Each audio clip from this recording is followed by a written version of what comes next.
We are the Gujarat Technological University. Since its inception over a decade ago, GTU has been empowering young and curating minds to realize their true potential.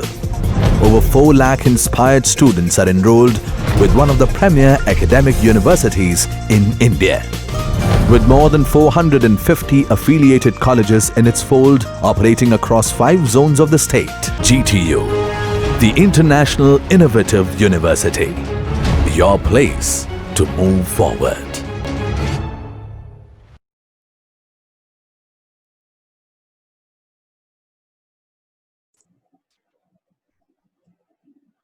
Hello everyone, this is Vishalkumar, Assistant Professor in Mechanical Engineering Department of PATEL Institute of Technology and Research Center. Today I am going to discuss about a subject, Fundamental of Machine Design, which is offered in semester 4 of Mechanical Engineering. And the topic is Design of Knuckle Joint. Now, first of all, where the knuckle joint is used. So, knuckle joint is used to connect 2 rods which are under acting of tensile load, and when small amount of flexibility or angular moment is necessary. So this is nothing but the knuckle joint. The basic 3 parts of the knuckle joints are knuckle pin, 1 eye end, 2 eye end, or it is also called fork end. This one is a collar and this is a taper pin. Application of knuckle joints are tie rod of roof truss, link of roller chain, tensile link in bridge structure, and tie rod joint of jeep crane. So this is the basic dimensions or empirical relations of knuckle joint. Methods of failure of knuckle joint. If P is a tensile load acting on the rod, D is the diameter of the rod, D1 is diameter of the pin, D2 is outer diameter of eye, T is thickness of the single eye, T1 is thickness of the fork. And if sigma T, tau and sigma C are permissible stresses for the joint material in tension, shear and crushing respectively. To determine the strength of the joint for the various methods of failure, it is assumed that there is no stress concentration and load is uniformly distributed over each part of the joint. Some empirical relations are there, and it's based on the diameter of the rod. So D is the diameter of the rod, then diameter of pin, that is D1, and that is equal to D1 is equal to D. Outer diameter of eye, D2 is equal to 2D. Diameter of knuckle pin head and collar, D3 is equal to 1.5D. Thickness of single eye or rod end, T is equal to 1.25D. Thickness of fork, that is T1, that is equal to 0.75D. Thickness of pin head, T2, is equal to 0.5D. These all are the empirical relation, and empirical relations are made from the previous experience and experiments. Now start with the design of knuckle joint. First we start with the solid rod. So failure of the solid rod in tension. So since the rods are subjected to a direct tensile load, therefore tensile strength of the rod, that is equal to frictional resisting area into tensile stress. So tensile stress is sigma T and the resisting area is pi by 4 D square. If we equate this one with the load acting on the rod, then P is equal to pi by 4 D square into sigma T. So from this equation, we can get the dimension of D, because P is known to us and sigma T is known to us. Next one is failure of the knuckle pin in shear.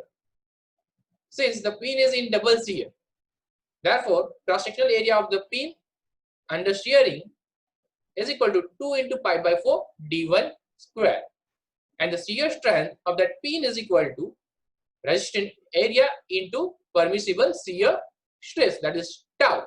So strength of the pin is 2 into pi by 4 D1 square into tau. Equating this equation with the load acting on the rod, that is equal to P is equal to 2 pi by 4 D1 square into tau. Again in this, P is known to us and tau is known to us, so we can determine D1 from this equation. Now that pin under bending. So this is nothing but the force diagram. If we talk about this axis and we take the moment from this axis, then this one is the P, total P acting on this pin, and P by 2 acting on this pin, and P by 2 acting here. So if we talk about this force P by 2, which act here, if we convert it into point load, then this total distance is T, this total distance is T by 2, so it will become a T by 4. If we talk about this one is P by 2, and from this one it is T1 by 3, and this total is T by 2. So if we talk about the moment, so moment is equal to this P by 2 plus this total distance, and this distance is T1 by 3 plus T by 2. So this one is P by 2, T1 by 3 plus T by 2. This one is acting in other direction, so negative sign is here, P by 2, and this one is T by 4. So finally we will get M is equal to P by 2, T1 by 3 plus T by 4. And because it's a circular cross section, section modulus Z is equal to pi by 32 D1 Q. So sigma T is equal to M by Z. So from that also we can get the dimension D1.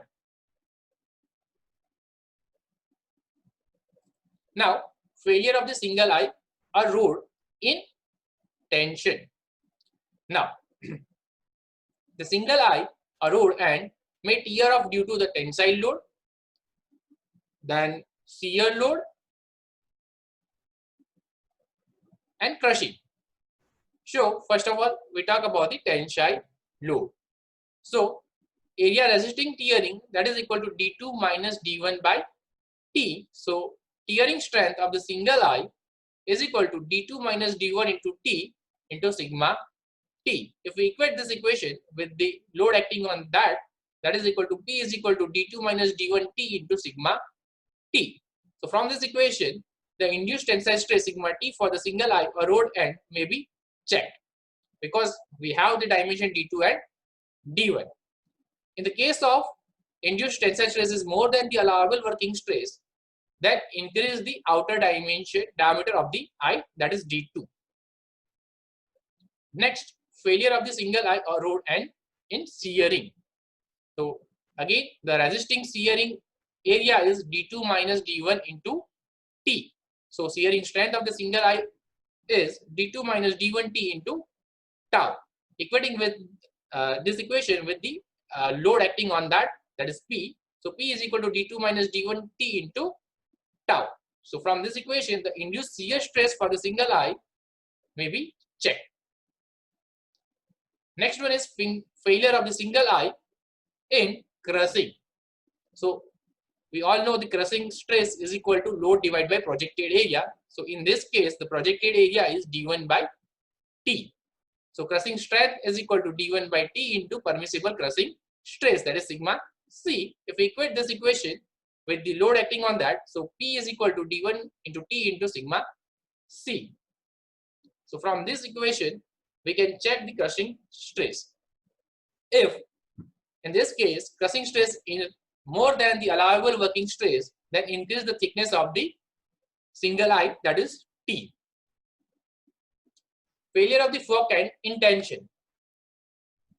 Fork end, that is nothing but the double eye end. You can also say it is a double eye end. The fork end in tension, the resisting area will be at the double side, upper side and in lower side.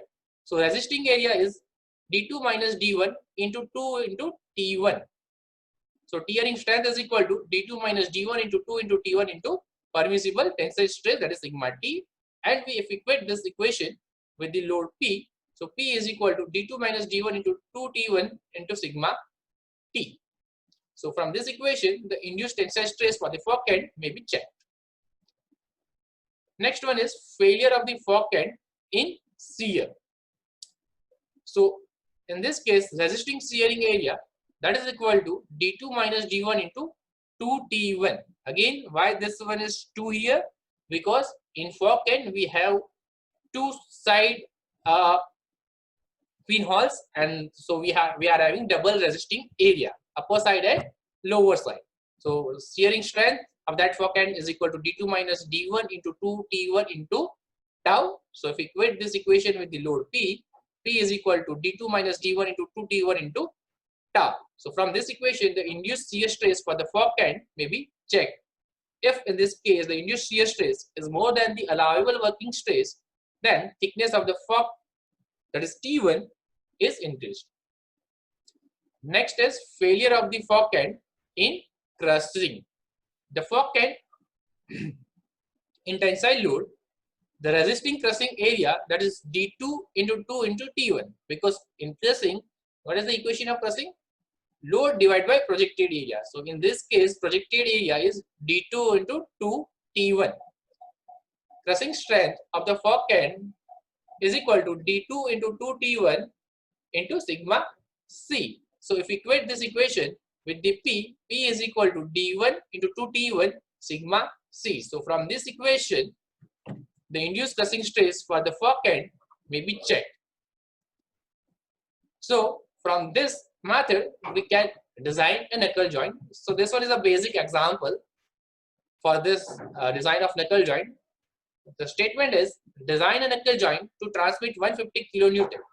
The design stress may be taken as 70 megapascal in tensile, 60 megapascal in shear, and 150 megapascal in compression. So this value is for sigma t, this value is for tau, and this value is for sigma c, and this one is nothing but the p.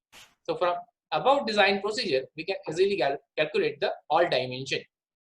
So thank you.